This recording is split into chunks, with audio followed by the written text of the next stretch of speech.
House Bill 204. Currently, as we all know here in this state, we have a huge issue with DWI problem with our DWIs. And what this bill did is currently we collect about $45 million in excise tax from liquor sales. The problem is that only 41% of those dollars go to DWI programs to help with prevention and education, especially with our youth. I mean, why such a small percentage? Well, because the general fund or the legislators had decided to raid that fund and use it for other means. And so my belief is if we're here with good government, if we're collecting a tax for a particular purpose, we should be putting that money to help fight. As we know, alcohol, it can create a lot of problems.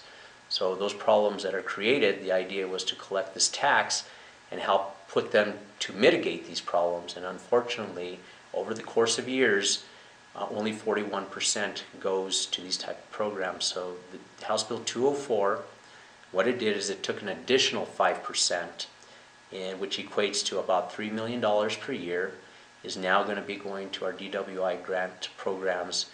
And these are statewide. They're run by each county, and they're aimed at prevention and education mainly, because if you can teach the next generation as far as how dangerous this is and how it affects families, then you start to get a change. One of the other bills that did get through and is on the way to the governor for signature was a bill that took a tremendous amount of time to work on, and this bill was to create a sunshine portal for whenever we go visit a hospital, if we want to determine what are the costs for common procedures and what are the quality matrix for those procedures. This piece of legislation did is it charged the Department of Health to set up a website by 2018.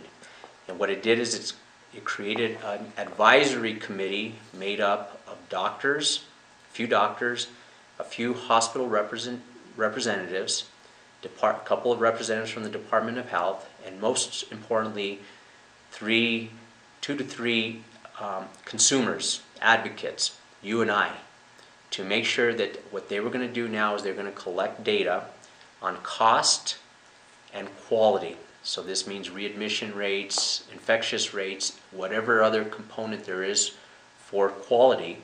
And the idea is to come up with a matrix that we can put on a website that's a sunshine portal, so you and I can go to it at any point